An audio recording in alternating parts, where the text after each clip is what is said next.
नमस्कार दोस्तों, स्वागत है आपका हमारे चैनल ज्ञानी उल्लू पर।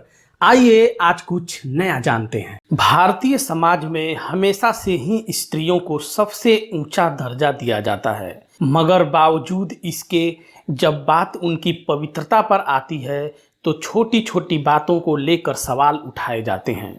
यहाँ तक कि सीता माता को भी अपनी पवित्रता साबित करने के लिए अग्नि परीक्षा से गुजरना पड़ा था।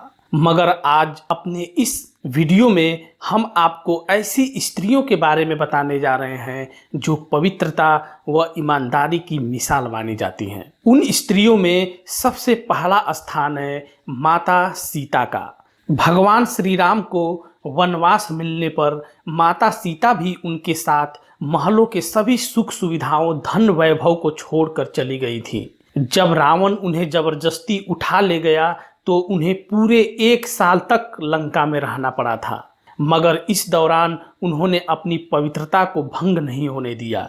यही नहीं, युद्ध खत्म होने के बाद उन्होंने अपनी पवित्रता साबित करने के लिए अग्नि परीक्षा भी दी थी।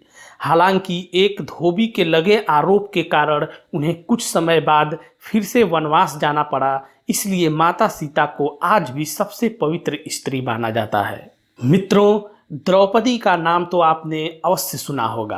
5 पांडवों की पत्नी द्रौपदी को भी सबसे पवित्र कन्याओं की श्रेणी में गिना जाता है।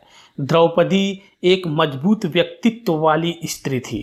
अपनी पूरे जीवन काल में उन्होंने पांडवों का साथ दिया और किसी एक पति के साथ रहने की जिद नहीं की।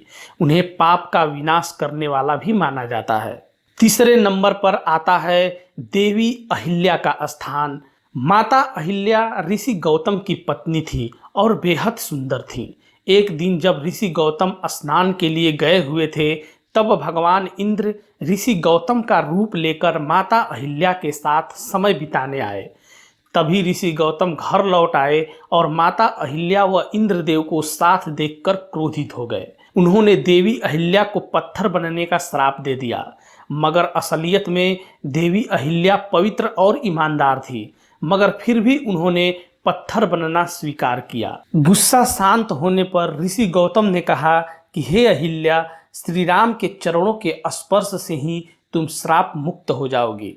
भगवान श्री राम के चरण छूने के बाद देवी श्राप मुक्त हो गई। उस दिन के बाद से उन्हें पवित्र माना जाता है। मित्रों, देवी तारा का नाम तो आपने रामायण में अवश्य सुना होगा। सुग्रीव के भाई बाली की पत्नी देवी तारा का जन्म समुद्र मंथन से हुआ था। भगवान विष्णु ने खुद देवी तारा का हाथ बाली को दिया था। देवी तारा बेहद समझदार थी और हर तरह की भाषा जानती थी। एक बार दोनों भाई असुरों से युद्ध के लिए निकले, लेकिन किसी कारणवश सुग्रीव ने बाली को मरा हुआ समझ लिया और वापस लौटकर सारा राजपाट व देवी तारा को संभाला।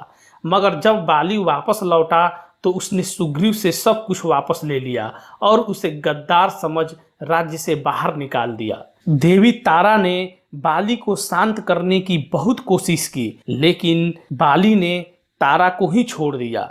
मगर देवी तारा को आज भी सबसे पवित्र स्त्री समझा जाता है। रावण की पत्नी मंदोदरी के बारे में तो आप लोगों ने अवश्य सुना होगा। मंदोदरी बेहद सुंदर व सुशील स्त्री थी। वह रावण को हमेशा से ही सही और गलत का फर्क समझाती थी, लेकिन रावण उसकी बात नहीं समझता था। अपने शांतमयी गुणों के कारण मंदोदरी को भी पतिव्रता और बेहद ही उच्च कोटि की स्त्री माना जाता है।